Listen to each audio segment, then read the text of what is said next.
When it comes to wealth, they say there are two sides to the coin: new money and old money.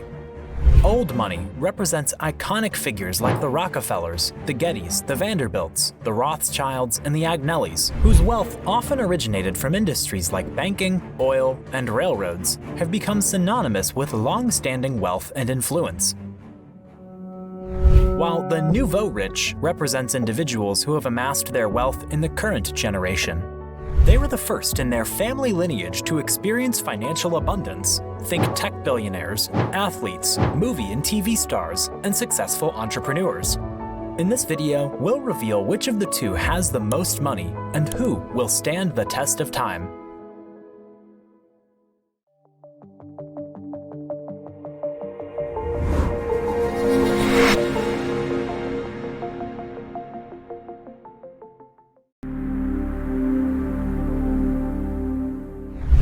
With its deep roots and centuries-old legacies, old money has always held a certain mystique and allure, while the newly minted rich are often self-made in having amassed their fortunes through entrepreneurial ventures, technological innovations, or other means of hard work and determination.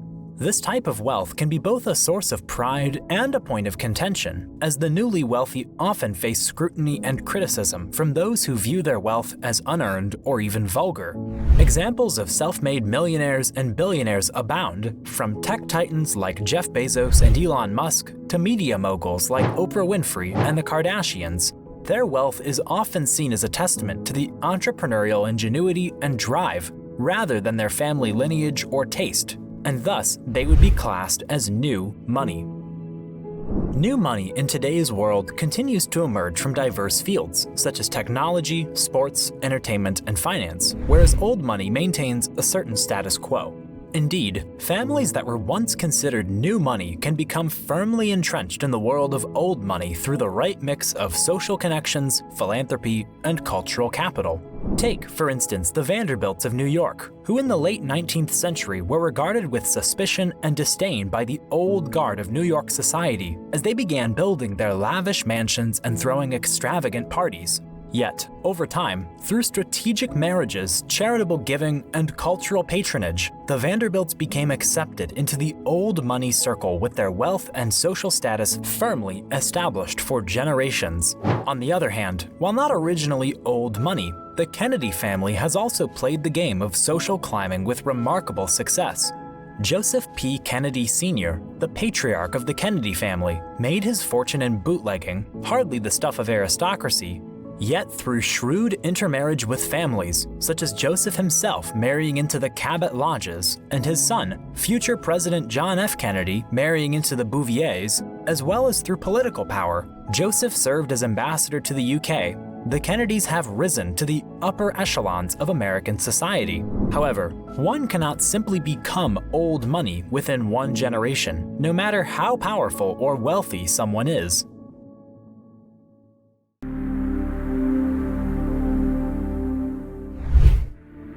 The first key difference between old money and new money lies in the origin of their wealth. One is inherited and the other earned. But as we have seen, the distinction between old and new money is not just a matter of wealth or lineage. It is also about values, lifestyle, and cultural capital. Old money families place great value on tradition, legacy, and maintaining their social standing. They've developed a refined taste for art, culture, and philanthropy. Andrew Carnegie, who revolutionized the steel industry and whose charitable endeavors established libraries and universities across the United States, is one of many examples of old money.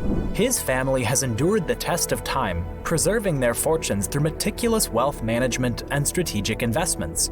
Another notable name that fits this mold is the Rockefeller family. Though they are not among Forbes' wealthiest, they've been rich for generations. Old money individuals continue to wield influence through philanthropy, supporting noble causes and cultural institutions. From the Getty Museum's art collection to the Rockefeller Foundation's global initiatives, their impact reaches far and wide.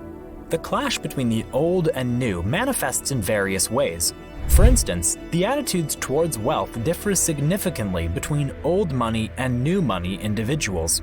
old money families often prioritize preserving their wealth for future generations, valuing stability and taking a conservative approach to investments. They emphasize the responsibility that comes with their privileged position and tend to engage in philanthropy and patronage to maintain their social standing. On the other hand, new money holders may adopt a more entrepreneurial mindset, focusing on growth, innovation, and risk-taking. They are often driven by the desire to make a mark on the world and may engage in philanthropy with a different approach, seeking immediate impact and disruptive change.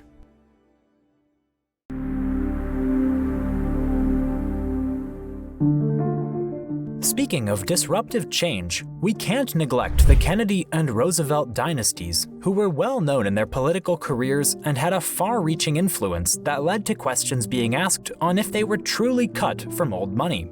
Take the Trump family, for instance. Should they be considered old money, despite their loud, brash, and flashy reputation, which may clash with traditional American old money culture? Feel free to share your opinions in the comments and consider giving us a like.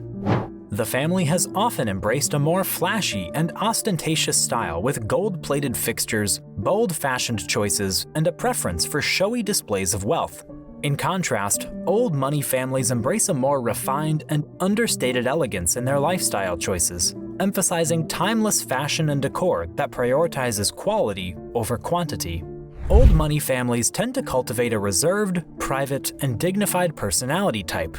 The Trump family, however, has often been associated with brashness, impulsiveness, and a willingness to speak their minds without filters. While some find this refreshing, it's often at odds with the more reserved and dignified personality types preferred by old money circles.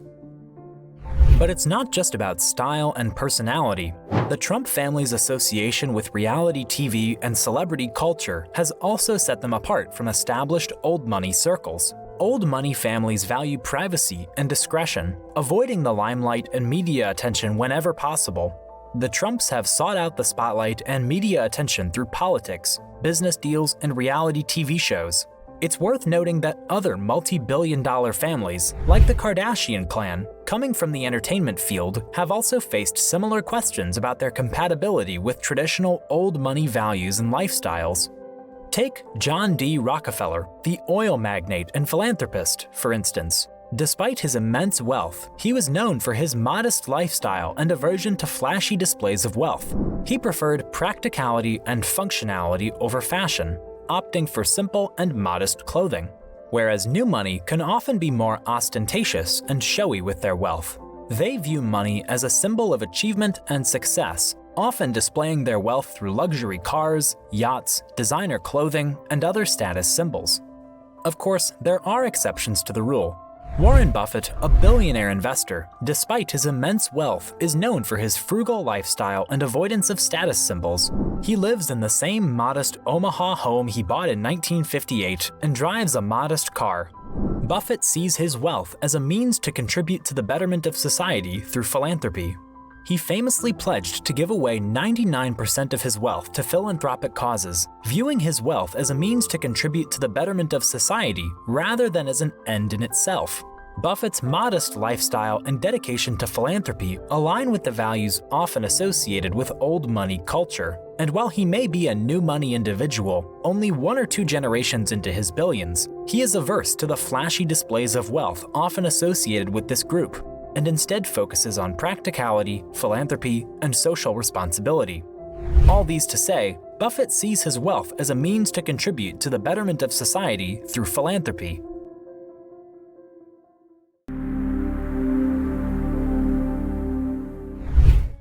As we delve deeper into the differences between old money and new money, it's clear that even their living locations and architectural tastes set them apart. The old money families in the United States tend to reside in the upper Northeast, such as Massachusetts, Connecticut, and the Hudson Valley of New York and New Jersey. They often maintain historic properties which exude a sense of elegance and sophistication. These properties have stood the test of time, and the families take pride in their ancestral roots. On the flip side, new money wealth is often associated with bustling tech hubs like Silicon Valley and Austin, Texas, as well as metropolitan areas like Los Angeles, Miami, and New York City.